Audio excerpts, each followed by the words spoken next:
What's up everybody, Truth Force here. It's been a while since I came out with a real video, sorry about that. I've been busy with finishing school and getting a job and whatnot, but hopefully I'll be able to keep working on videos. For the time being though, they'll probably be a little shorter than normal. And with that out of the way, today I want to talk about something that people have noticed in Breath of the Wild 2 trailers that really only a couple people have talked about. Why are the Sheikah towers and shrines missing? Well, in my opinion, there are three possible options. So without further ado, let's get into the video. The first theory about where they went revolves around the purpose of the shrines in general. The shrines were constructed 10,000 years ago in order to train the hero and make him strong enough to face the Calamity should he rise again. The shrines certainly came in handy, as defeating Calamity Ganon with no extra hearts is incredibly difficult, with the obvious exception of speedrunners of course. However, what would the purpose of these shrines be once the Sheikah had given away all their spirit orbs? Since they served only as a method of strengthening the hero, what could they possibly do? The shrines were one-time use anyways, since the monks disappear once they give Link their spirit orb. Well, since they would no longer have a purpose, once they sensed that Calamity Ganon has been defeated, they would have gone back under the ground where they come from. We see from a lot of shrine quests and also from the DLC, that shrines can in fact come from underground, so it makes sense that they would go back to where they came from. As for the towers, the reasoning is very similar. They served as a way for the Sheikah Slate to gain a map of the surrounding terrain, and so once Link collected the information from all the towers, there is no longer any reason for the towers to exist. In addition to that, they were supposed to detect the arrival of Calamity Ganon, so with him gone, their purpose had been completed, so there is no reason for them to remain an eyesore on Hyrule. However, it doesn't explain why the towers didn't rise like the columns near the castle when Calamity Ganon did arrive, but that's another theory for another video. There is a second and very similar theory to this that involves the Great Plateau. Upon activation of the Great Plateau Sheikah Tower, the rest of the towers raise and all of the shrines activate. Now, whether this was just a coincidence that this one was exposed, or because the Great Plateau is, as the king calls it, the birthplace of Hyrule, I'm not sure, but we know that this tower, at the very least, has the ability to raise all the towers, so why not the ability to lower them?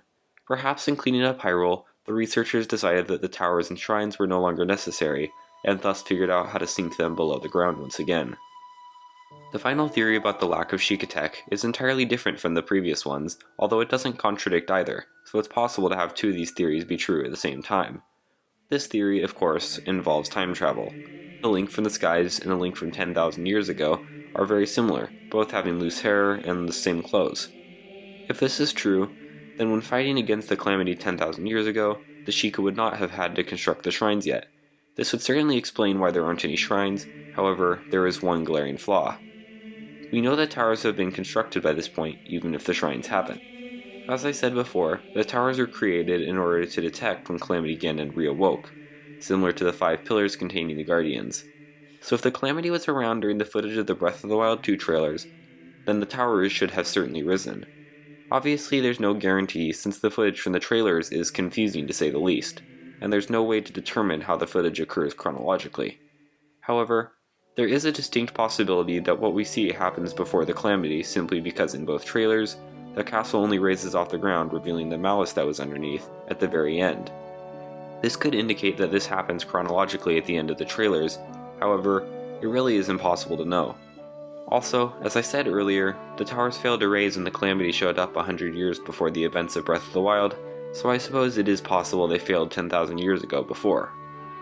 Ultimately, I believe that what will happen in the sequel will be the first theory, with characters simply mentioning offhand, or possibly in a recap of the previous game, that with Calamity Ganon defeated, the towers and shrines sink below the ground once more. I guess it's possible, but it seems incredibly unlikely that Nintendo will just straight up ignore the issue and not mention it anywhere. But anyways, that's all for this video. Thanks so much for watching all the way to the end. I'm sorry it took me this long to come out with a real video, and even though these next couple of videos will be pretty short, I hope you enjoy them. If you enjoyed this one, then be sure to like it, and if you really loved it, then feel free to subscribe. What are your personal theories on what will happen to the Sheikah tech? Be sure to comment down below what you think.